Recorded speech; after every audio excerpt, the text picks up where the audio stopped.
I signed everything. She demanded the house, the money. My pride she didn't know. I left her a time bomb. It wasn't revenge, it was an execution. The suburban Chicago home I rented looked exactly like all the others on our street. Modest, unassuming nothing that would draw attention. Just the way I preferred it. At 33, I'd built a life of careful discretion, a philosophy instilled by parents who valued substance over spectacle. While my neighbors flaunted new cars and lavish renovations, I channeled my considerable wealth over $500, $1,000 annually from high-end programming contracts and international investments into accounts nobody knew about, especially not my wife Emma Foster, had once been the ambitious, bright-eyed woman I fell for 7 years ago. Now at 31, she'd grown cold, dismissive. The shift happened so gradually I hardly noticed until it was complete. She began staying out late always, meeting girlfriends. Her phone remained perpetually on silent, never leaving her side even for bathroom breaks. Suddenly her calendar filled with mysterious business trips, despite her lack of steady employment. The warning signs were there, but I needed proof before making accusations. That March evening, I dragged myself home after a 12-hour session finalizing code for Japanese clients. My eyes burned from staring at screens all day, my mind foggy with exhaustion. I wanted nothing more than a quiet dinner and sleep. Emma sat at our dining table, scrolling through her phone. She didn't look up when I entered, didn't offer the customary, "How was your day?" we'd once exchanged like a ritual. "David, I want a divorce." The words hung in the air between us. I stood frozen, briefcase still in hand, wondering if fatigue had caused me to hallucinate. "What did you say?" My voice sounded distant even to myself. She finally looked up, her expression unnervingly calm. "You heard me? I want a divorce. I've already spoken with a lawyer. Can I ask why?" I managed, setting my bag down slowly. "I can't keep living with a man who has no ambition." She said, her tone clinical and rehearsed. "You're content to hide away in this house day after day with your inconsistent paychecks and your safe little existence. I want more." The irony nearly made me laugh. If only she knew about the offshore accounts, the investment portfolio worth millions, the clients who paid premium rates for my specialized security systems. If only she'd bothered to ask about my work even once in the past 3 years. "I've already prepared the paperwork." She continued, gaining confidence from my silence. "You'll need to vacate the house within 30 days. I'm being generous with the timeline." I nodded mechanically, still processing. Then she delivered the final blow. "Chris Dalton and I will be hosting a small housewarming once you're gone to celebrate our new beginning. Chris, my friend of 8 years. The man who'd been best man at our wedding. The betrayal sliced through me like a serrated blade. But outwardly, I remained composed. "I see," was all I said. That night, as Emma slept soundly in our guest room, I initiated my response. Not with shouting or pleading, but with precision. I backed up her phone data through our Wi-Fi network, installed a GPS tracker under her car, while retrieving a forgotten laptop from the garage, and made a crucial call to a private investigator I'd previously hired to vet potential business partners. By morning, I had locked down my primary financial accounts and transferred significant assets into more secure systems. I maintained the appearance of a defeated husband while systematically gathering intelligence. 3 days later, the investigator's report arrived with photos that confirmed everything: Emma and Chris entering an upscale hotel, holding hands in the elevator, kissing in the lobby. But the text messages were what truly revealed their character. They weren't just having an affair. They were plotting, "Once David's gone, we'll have everything." Emma had written, "He has no idea what's coming." Chris had responded, "I've already lined up that consulting contract with Entech. Using what David told me about their security needs will make it easy." Poor guy never suspected I was taking notes. They planned to strip me of everything: my home, my professional contacts, my dignity, while I walked away none the wiser. When I read Emma's message suggesting they let David leave in humiliation, then take everything he has left, I couldn't help but laugh. If they wanted to play this game, I would show them who truly controlled the board. For the next 2 weeks, I played the part of a broken man to perfection. I deliberately ignored calls from potential clients, while Emma hovered nearby, making a show of letting them go to voicemail with a defeated sigh. When she glanced over my shoulder, I made sure my laptop screen displayed searches for cheap studio apartments in bad neighborhoods. Each time I could practically feel her satisfaction radiating like heat. Emma grew bolder by the day. She invited friends over for wine nights where I became the punchline of every conversation. "David's taking it as well as can be expected," she'd say with fake sympathy, loud enough for me to hear from my makeshift office in the spare room. "I just need this fresh start, you know. Breaking free from a stagnant marriage is hard but necessary." Worse were the phone calls with Chris that she deliberately took in the kitchen while I ate dinner alone. "I miss you too, baby," she'd coo, watching me from the corner of her eye. "Just a few more weeks and we can stop sneaking around." I'd lower my gaze to my plate playing the humiliated husband while mentally reviewing offshore account numbers and the steps in my evolving plan. Saturday afternoon, 3 weeks after Emma's announcement, I was boxing up books when Chris walked in unannounced. He hadn't bothered knocking already, acting like he owned the place. "Hey, buddy," he called out with artificial cheerfulness. "How's the packing coming along? Need any help?" He settled onto my sofa, grabbed my beer from the coffee table, and took a long swig. 8 years of friendship, countless barbecues in this very backyard, and now he sat there drinking my beer while planning to take my wife and home. I felt a flicker of genuine anger, but channeled it into my performance.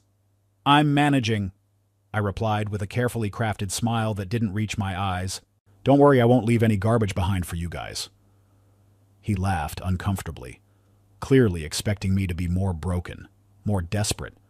The slight edge in my tone made him sit up straighter. As he was leaving, I couldn't resist one parting shot. "You know, Chris, there are things you think you've secured but never actually touched." A flash of uncertainty crossed his face before his cocky smile returned. "Whatever helps you sleep at night, man." But I'd seen it, the momentary doubt. A seed planted. While maintaining my defeated facade, I was methodically building my countermeasures.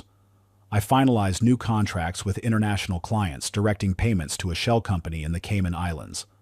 I met with my landlord to arrange termination of the lease upon my departure with a special clause.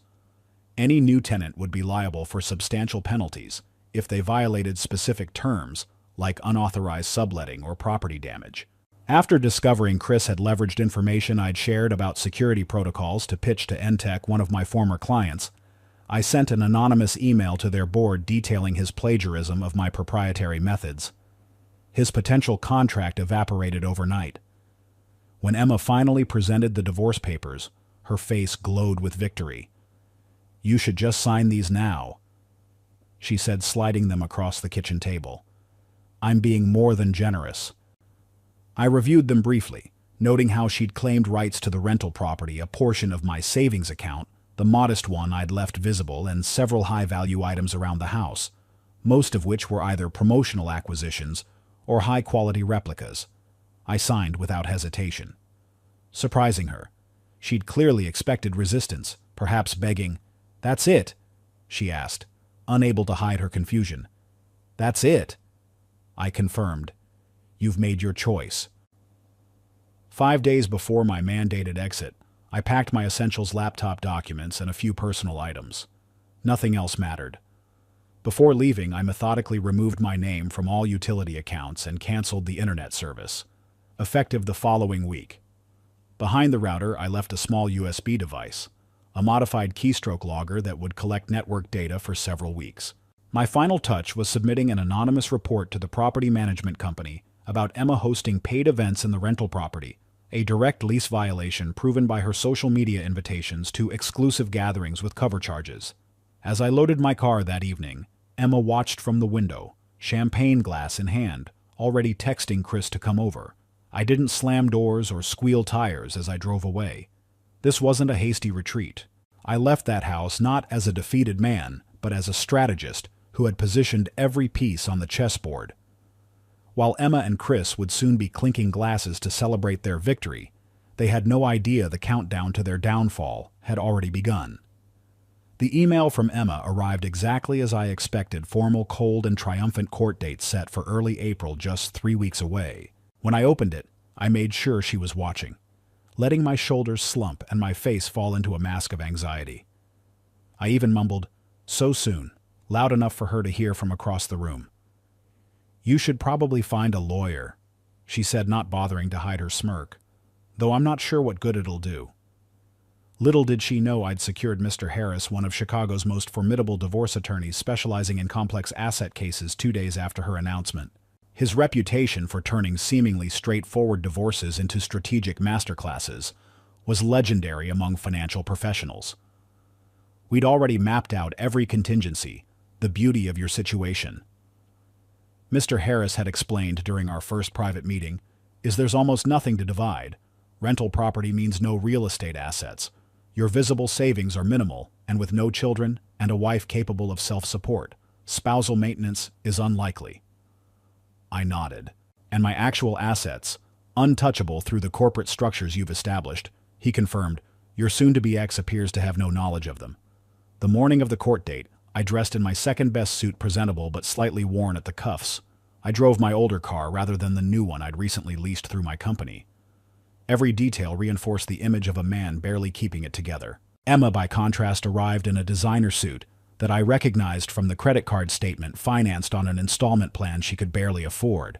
Her makeup was flawless, her confidence absolute.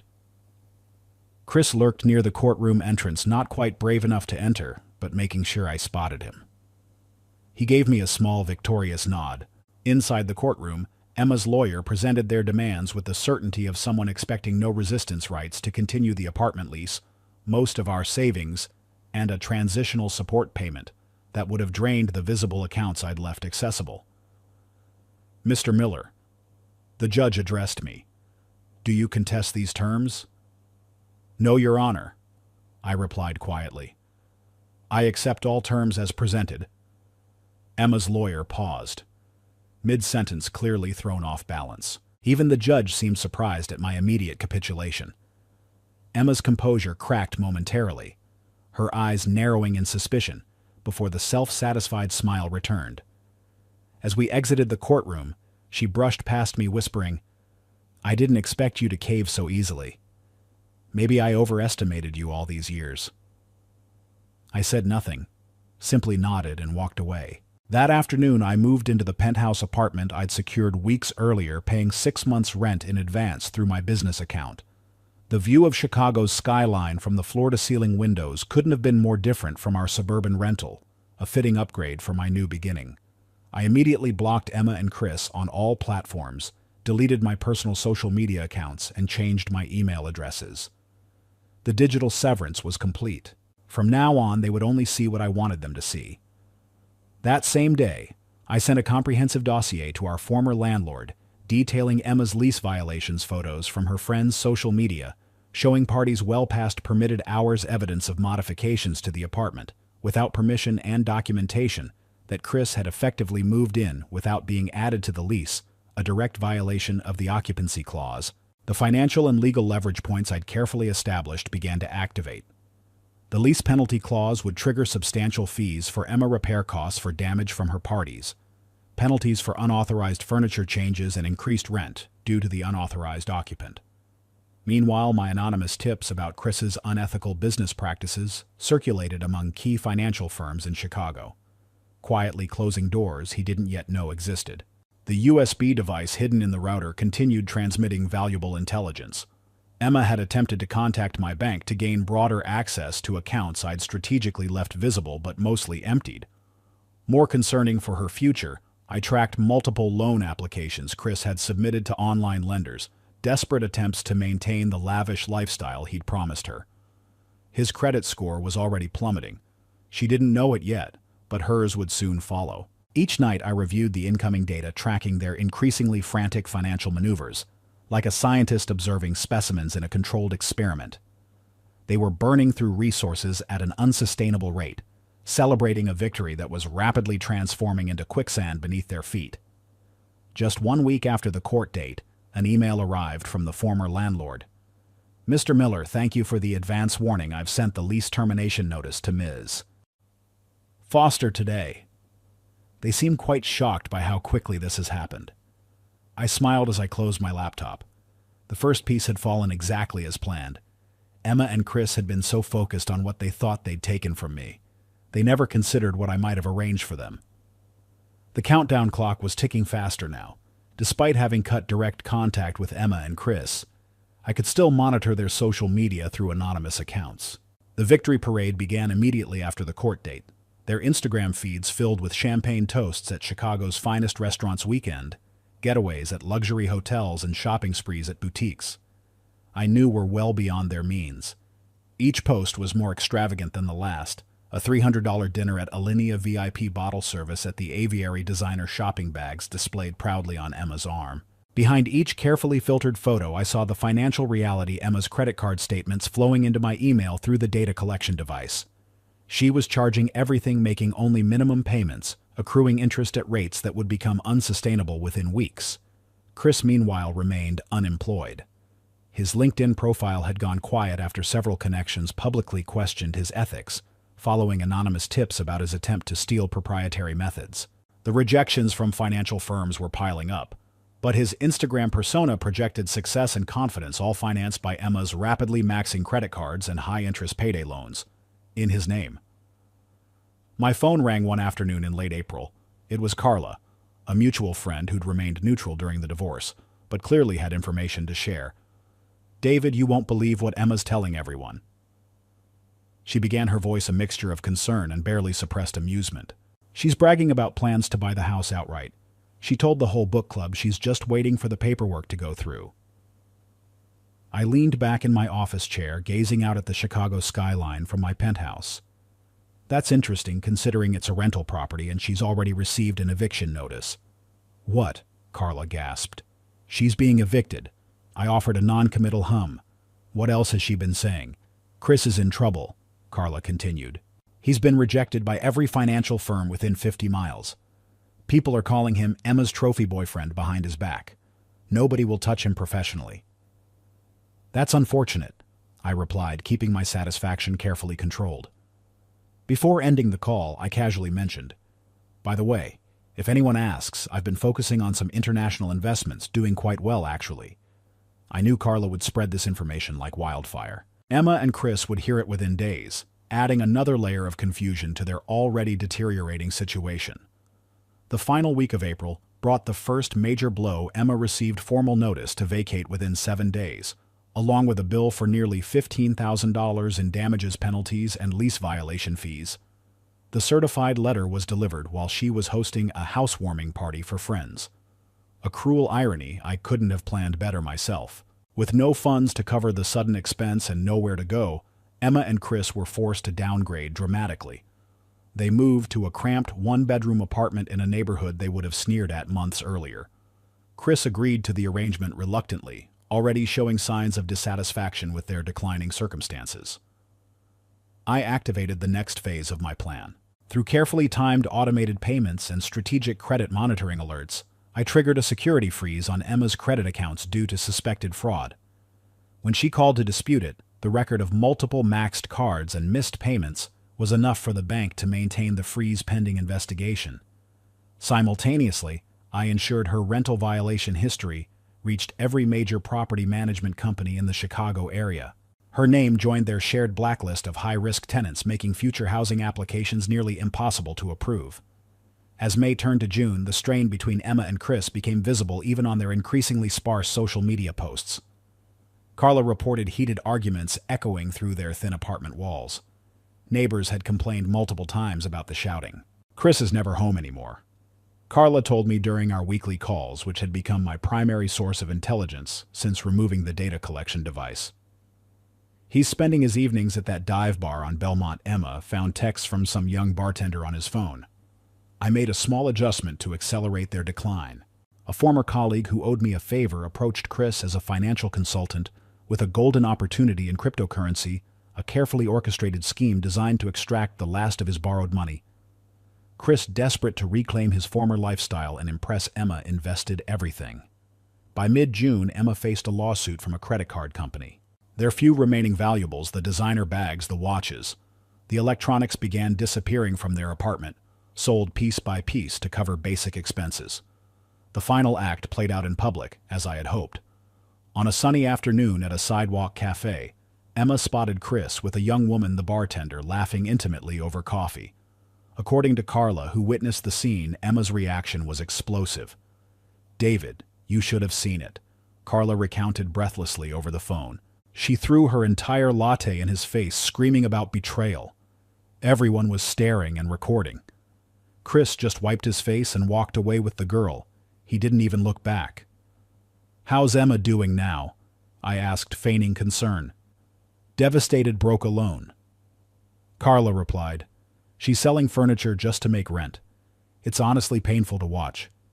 I thanked Carla for keeping me updated, ending the call with practiced politeness. That evening, as I reviewed contracts for a new international client, my phone buzzed with a text from an unknown number. "David, it's been a while. It's Emma." I stared at the screen, a slight smile forming on my lips. The first plea for help had arrived right on schedule. I stared at Emma's text message for several minutes before responding. The message was carefully crafted to appear casual, as though we were old friends who'd simply fallen out of touch. "Hi, David. How have you been? Hope you're doing well." Her true intentions were transparent. After Chris's public betrayal and subsequent abandonment, she was casting about for financial salvation. I could practically feel the desperation seeping through the pixels on my screen. My reply was deliberately brief and detached. "I'm fine. Business is good.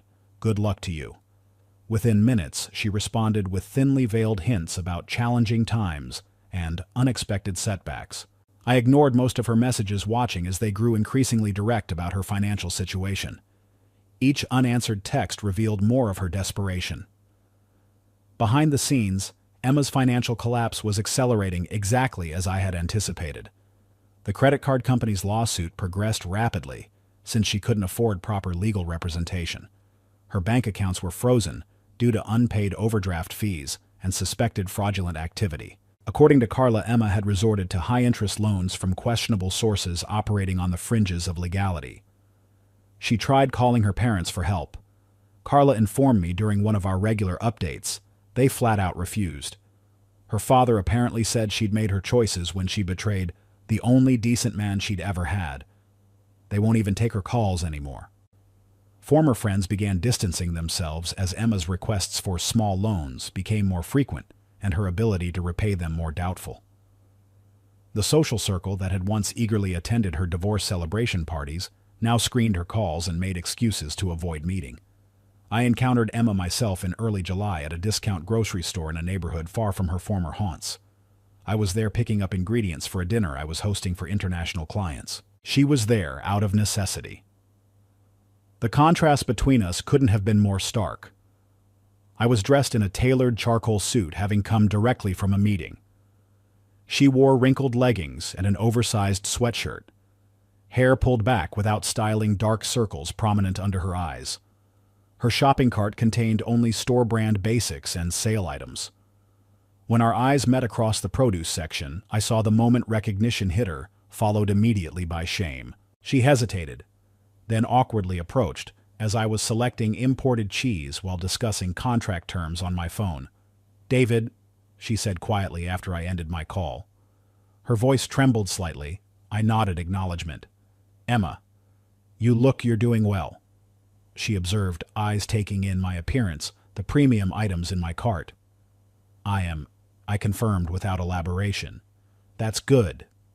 She mumbled discomfort, evident in her shifting stance. I could have walked away without another word, but I chose to deliver one precisely calibrated line. "I hope you find stability soon." Her face flushed with humiliation at the gentle reminder of her current circumstances. She mumbled something inaudible and hurried away, abandoning her half-filled cart in the next aisle. A week later, my phone rang with Emma's number. Against my better judgment, I answered. "David."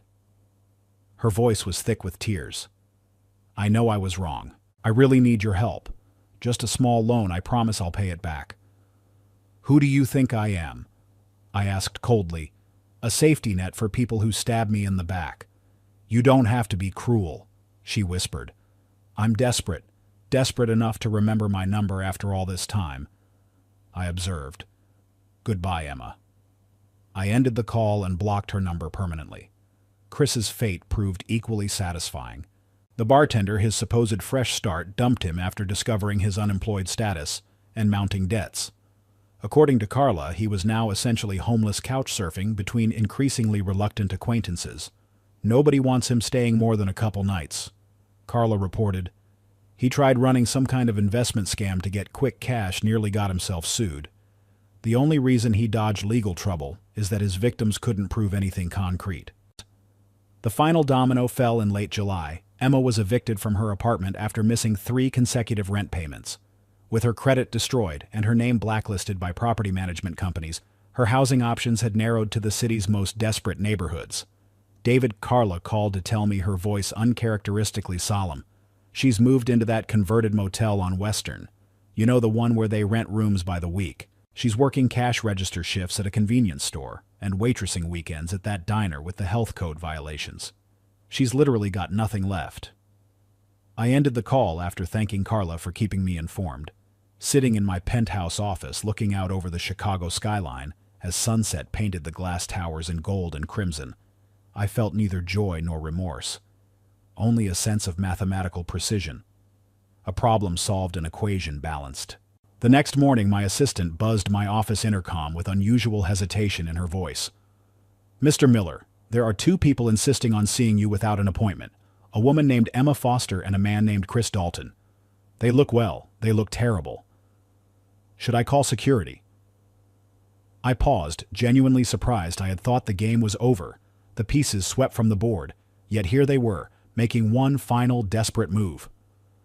"No," I replied after a moment's consideration. "Send them in." I arranged my features into a neutral expression as my office door opened to reveal my ex-wife and former friend. Their faces were gaunt, their eyes hollow with desperation. I knew this would be the final scene in our shared story. Emma and Chris burst into my office mid-meeting, causing my Japanese investors to turn in surprise. My secretary hurried in behind them, flustered and apologetic. "I'm so sorry, Mr. Miller. They just pushed past me. I've called security." I raised my hand calmly. "It's fine. Sarah, gentlemen, would you excuse me for a moment? This shouldn't take long." After my client stepped out, I studied the 2 figures before me. 4 months had transformed them completely. Emma's designer clothes had been replaced by a wrinkled discount store blouse. Chris's once confident posture had collapsed into a nervous slouch. Both had the haunted look of people who hadn't eaten or slept properly in weeks. Emma spoke first, her voice cracking with desperation.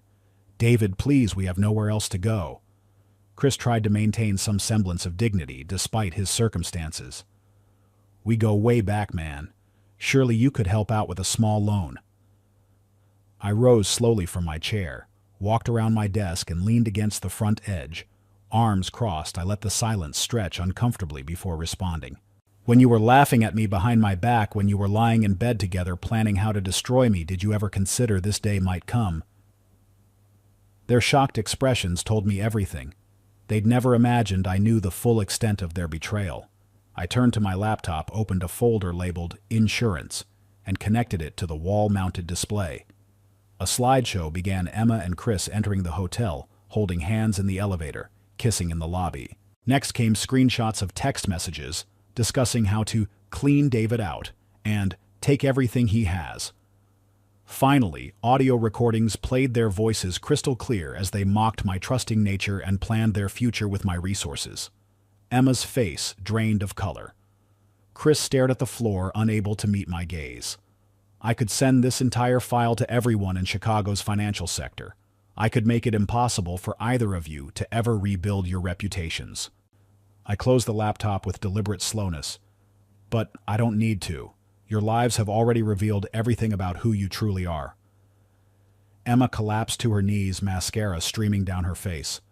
"I was wrong, David. Please, I just need one chance." Chris remained frozen, apparently having nothing left to say. I walked back around my desk and sat down, straightening my tie. "Your chance expired the day you betrayed me. Now I've simply shown you the consequences." I pressed the intercom. "Sarah, please have security escort these individuals from the building." 2 uniformed guards appeared within moments. As they were led away through the open office floor, every employee stopped to watch. Emma's sobs echoed through the suddenly silent workspace, a public humiliation that would be discussed for months. That evening, I forwarded a carefully edited version of their story to an anonymous blogger known for exposing scandals among Chicago's business elite. The post went viral within our professional circles within days, though no names were explicitly mentioned. The details made the subjects unmistakable to anyone who knew them. Emma and Chris became cautionary tales whispered about at networking events and business lunches. Their professional prospects, already dim, were extinguished completely. No respectable company would risk association with them after the scandal spread. With the final pieces of my plan executed, I refocused entirely on building my future. My annual income surpassed $600,000 as I expanded into international markets and accepted speaking engagements at major technology conferences. Several promising startups sought my guidance as an advisor, further cementing my reputation in the industry. I renovated my penthouse, adding a state-of-the-art home office and entertainment space with panoramic views of Lake Michigan. The emptiness I had briefly felt after the divorce was replaced by a sense of freedom and possibility. In September, I met Catherine at a cybersecurity conference, a brilliant software engineer with her own successful consulting firm. Unlike Emma, she was genuinely interested in my work, asked insightful questions, and respected my privacy without mistaking it for weakness. Our relationship developed naturally, built on mutual respect rather than manipulation. On New Year's Eve, I stood by the floor-to-ceiling windows of my penthouse, watching fireworks illuminate the Chicago skyline. Catherine was mingling with our guests in the living room, her laughter carrying across the space. My phone buzzed with a text from an unknown number. "I'm sorry." Emma's final attempt at contact.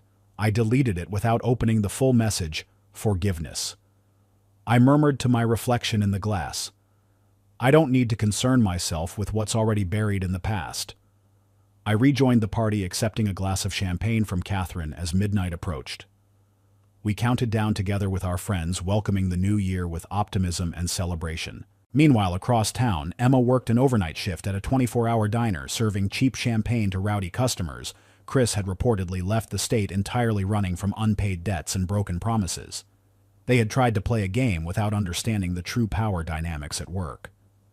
They never realized that while they plotted to take everything from me, I was already 10 steps ahead, ensuring they would lose everything instead. As I clinked glasses with Catherine at midnight, I felt neither hatred nor regret, only the satisfaction of having balanced the equation. The betrayers had been betrayed by their own arrogance, trapped forever in the ruins they themselves had created. It wasn't revenge. It was justice, mathematically precise and perfectly executed.